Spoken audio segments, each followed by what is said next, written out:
मकबूजा कश्मीर में जारी भारतीय मजालम के खिलाफ और गुज़श्ता रोज जो 8 कश्मीरी नौजवानों को शहीद कर दिया गया था उसके खिलाफ वज़ीर आज़म आज़ाद कश्मीर ने कॉल दी थी कि तमाम अजला में जो है वो एहतजाजी रैलियाँ निकाली जाएँ, यौम स्याह के तौर पर जो आज का दिन मनाया जाए।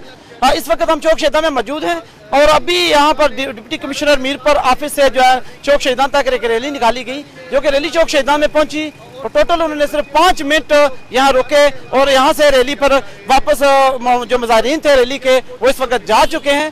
सिर्फ 5 मिनट के लिए उन्होंने अपनी हाजिरी लगवाई है, कोई नारेबाजी भी नहीं हुई। मुकम्मल तौर पर जो है आज का जो एहतजाज है उसमें हम उसको किस नज़र से देखते हैं। इस वक्त मुस्लिम कॉन्फ्रेंस की नुमाइंदगी करते हुए अब्दुशकूर मुगल साहब हमारे साथ मौजूद हैं, इनसे बात करते हैं आज की जो रैली थी किस वजह से थी और सबसे बड़ी बात यह जो आज इतने शॉर्ट टाइम के लिए रैली थी कि अभी तो मुजाहिरीन चौक में पहुंचे भी नहीं थे और रैली खत्म भी हो गई है। जी बिस्मिल्लाहिर्रहमानिर्रहीम, मैं आपका शुक्रिया अदा करता हूँ कि आपने बहुत अच्छी तवज्जो यहाँ दिलाई है। हम मकबूजा कश्मीर के उन मजलूम लोगों के साथ इज़हार यकजहती कर रहे हैं जो पाकिस्तान के इस्तिक़बाल पाकिस्तान और इस्तिकाम पाकिस्तान और इस्लाम के लिए जदोजहद कर रहे हैं। जैसा कि आपने देखा इस रैली को चाहिए था कि यहाँ खड़ी होकर उनके साथ इज़हार यकजहती करते और एक करारदाद पेश करके उस तरफ ये हम पैगाम देते कि जो वहाँ जदोजहद जारी है आज़ाद खिता का हर आवाम बच्चा बूढ़ा सब जो हैं वो उनके साथ खड़े हैं। मैं ये गुजारिश करूँगा कि आइंदा इस तरह की जल्दी नहीं करनी चाहिए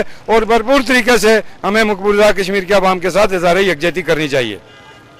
जी बिल्कुल, शकूर मुगल साहब ने भी ये कहा कि जो रैली यहाँ चौक शहीदा में पहुंची थी बड़े शॉर्ट टाइम के लिए मुकम्मल तौर पर कोई करारदाद भी पेश नहीं की गई। आज इस रैली का मकसद वज़ीर आज़म आज़ाद कश्मीर की कॉल पर तमाम अजला में जो रैली निकाली गई थी और मकबूजा कश्मीर के भाइयों के साथ इज़हार यकजहती के लिए थी।